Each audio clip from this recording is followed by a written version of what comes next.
رسول اکرم گفتند نماز در وقتش ادا کردن این یکی از عملهایی هست که خدا این دوست می‌دارد.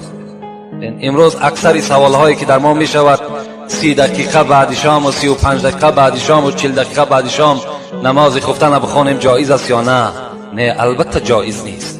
از این خاطر از همه شما خواهش میکنم بین همون یک امت اساسی شیم، بین یک نمازی بخوانیم که از اون نماز ما و شما در نزد خدا یک برکات و یک ثواب در نامه اعمال ما و شما شود. اون نمازی که سراستی موار ما و شما میخوانیمش، نمازی که بی طاقتانه ما و شما میخوانیمش، ای چگونه نماز میشود؟ نماز در وقتش ادا کنیم. نمازی که در وقتش نباید شناختن وقت خودش فرض است. اگر در وقتش نماز نخواندین نماز نمیشود.